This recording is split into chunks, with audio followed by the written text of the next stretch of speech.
Hello student, it is my fifth video of the chapter life process. In this video we discuss about the respiration.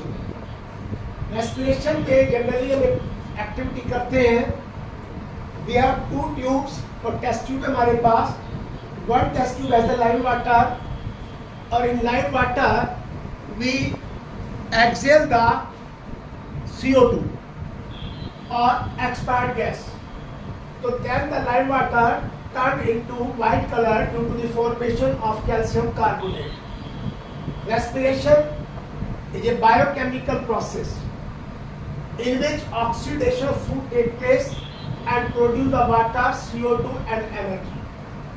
यानी इसमें जब ये oxidation होता है, यहाँ पर ग्लूकोज का जब ऑक्सीडेशन होता है तो यहाँ पर कार्बन डाइऑक्साइड, वाटर और 38 मॉलिक्यूल्स ऑफ एटीपी प्रोड्यूस होते हैं. एनर्जी यहाँ पे प्रोड्यूस होती है. Steps in respiration, 4 steps are here. सबसे पहला ब्रीथिंग और गैसियस एक्सचेंज, यानी गैस का एक्सचेंज होता है. O2 एंड CO2 का एक्सचेंज यहाँ पर होता है. Second, transport of gases through blood. देखिए कुछ एनिमल्स के अंदर oxygen transported by the blood and blood has the haemoglobin pigment. It is called respiratory pigment और ये respiratory pigment combined with the oxygen and make the oxy haemoglobin. Third step है oxidation of food, कि food का oxidation होता है. जैसे glucose का oxidation हो रहा है ऐसे यहाँ फूड का ऑक्सीडेशन होता है. Carbon dioxide, water and ATP produce होते हैं. जब कंप्लीट ऑक्सीडेशन होता है 38 molecules of the ATP are produce to here. Cellular respiration, ये सेल के और टिश्यू के अंदर होता है. इसको हम सेलुलर रेस्पिरेशन भी कहते हैं और इसको हम टिश्यू रेस्पिरेशन भी कहते हैं और इंटरनल रेस्पिरेशन भी कहते हैं. यहाँ पर ऑक्सीडेशन ऑफ फूड होता है जिसमें यहाँ पर एटीपी बनती है. ATP is produced to here. अब यहाँ पर एक प्रोसेस है ग्लाइकोलिसिस जो सेल के साइटोप्लाज्म में होती है. और जब ये सेल के साइटोप्लाज्म में होती है तो यहाँ पर 6 कार्बन एटम कंटेनिंग ग्लूकोज जो है break into 2 molecules of pyruvic acid. Each pyruvic acid molecule has 3 carbon atoms.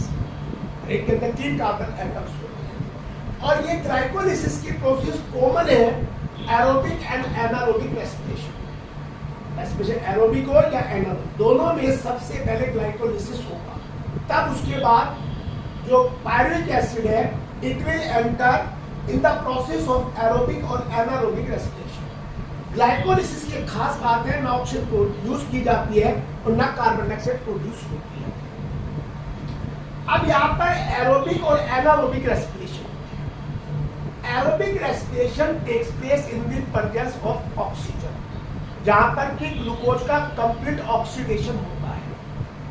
Anaerobic respiration जो है ऑक्सीजन की कमी में होता है, ऑक्सीजन की डेफिशिएंसी में होता है, ऑक्सीजन की लैक में होता है.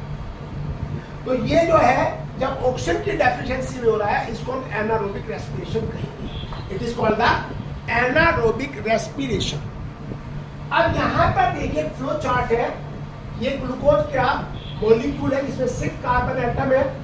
ये साइटोप्लाज्म के अंदर पायरुविक एसिड के 2 मॉलिक्यूल्स बनते हैं. अब इस पायरुविक एसिड के दोनों मॉलिक्यूल्स का फ्यूचर डिपेंड करता है ऑन द अवेलेबिलिटी और not availability of the oxygen. अब यहाँ पर जैसे ऑक्सीजन की बिल्कुल एब्सेंस है तो जब ये ऑक्सीजन की एब्सेंस यहाँ पर है तो यहाँ पर इथेनॉल, कार्बन डाइऑक्साइड और एटीपी बनेगी. ये फर्मेंटेशन प्रोसेस है. इस फर्मेंटेशन प्रोसेस में यूनिसेलुलर फंजाई ईस्ट यूज की जाती है. दूसरा, लैक ऑफ ऑक्सीजन, यानी ऑक्सीजन है लेकिन बहुत कम अमाउंट में. ये हमारी स्केलेटल मसल्स में होती है, जो हमारे हाथ पैरों की मसल्स होती है, लिम्स की मसल्स होती है. क्योंकि जब हैवी एक्सरसाइज करते हैं, विग्रस एक्सरसाइज करते हैं, स्ट्रेनियस एक्सरसाइज करते हैं, तब हमारी बॉडी में मसल्स में लैक्टिक एसिड प्रोड्यूस होता है और CO2 प्रोड्यूस होता है. Due to the formation of this lactic acid, there is the cramps in the muscles, there is the pain in the muscles, or there is the tiredness or fatigueness in the muscles due to the formation of lactic acid.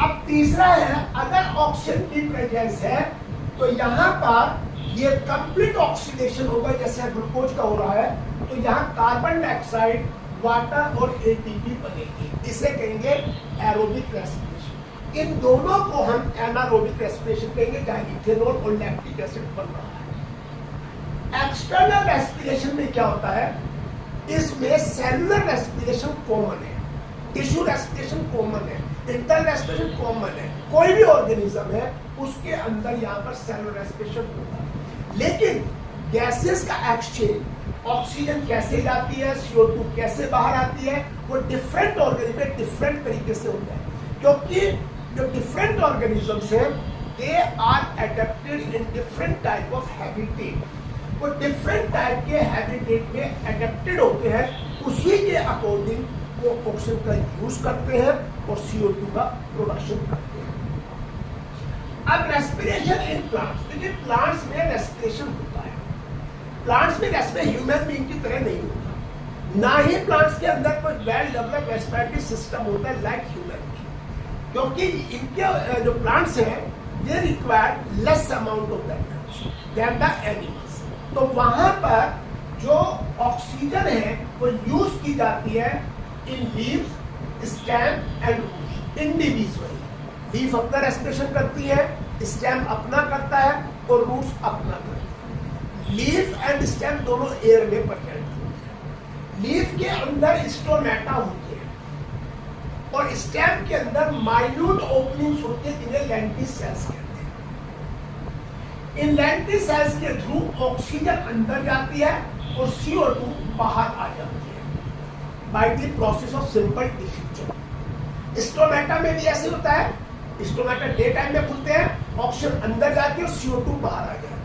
लेकिन night के time में plants के अंदर जो photosynthesis नहीं होता, stomata close हो जाती है, इसलिए वहां पर प्लांट जो है वो कार्बन डाइऑक्साइड ज्यादा छोड़ते हैं नाइट के time.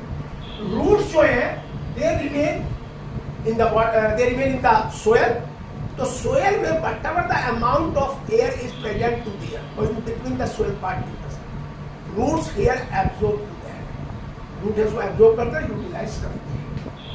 Respiration in aquatic animal, देखिए aquatic animal फिश है, लार्वा ऑफ द फ्रॉग है, ये सब गिल्स से रेस्पिरेशन करते हैं, they do the respiration through the gills, और गिल्स में by the process of diffusion से होता है। Gills come in the contact of the water. Water के अंदर ऑक्सीजन की डिसॉल्व अमाउंट कम होती है इन वाटर, इसीलिए फिश जो है they swim against the current of the water, यानी जिस डायरेक्शन में पानी जा रहा है फिश उसकी अपोजिट डायरेक्शन में स्विम करती है, वहां पे स्विमिंग करती है, क्योंकि जिससे कि they can take the more and more oxygen from the dissolve oxygen from the water, क्योंकि वाटर में ऑक्सीजन डिसॉल्व होती है। ड्यू टू दी डेफिशिएंसी और less amount of the oxygen in the water, जो फिशेज है उनमें the rate of respiration is very fast, उनमें respiration करने का तरीका बहुत तेजी से होता है, जल्दी जल्दी करती है। तो देखिए यहाँ पर ये गिल्स है और इन गिल्स में ये ब्लड वेसल्स, तो इनके अंदर ऑक्सीजन चली जाती है और CO2 बाहर आ जाती है, इसे कहते हैं रेस्पिरेशन इन एक्वेटिक एनिमल्स। और रेस्पिरेशन टेस्टर एनिमल जो लैंड पर रहते हैं, टेस्टर जो लैंड पर रहते हैं उनमें रेस्पिरेशन पल्मोनरी रेस्पिरेशन होता है, ये रेस्पिरेशन बाय लंग्स। ये रेस्पिरेशन फ्रॉग में होता है, लिजार्ड में होता है, बर्ड्स में होता है, मैन में होता है। इन सब के अंदर पल्मोनरी रेस्पिरेशन बाय लंग्स होता है। ये रेस्पिरेशन पल्मोनरी रेस्पिरेशन भी discuss in the next video, यानी कि 6th वीडियो में डिस्कस करेंगे, और इसको आप देखिए, इसको लाइक करिए, शेयर करिए, इसको आप सब्सक्राइब भी करिए।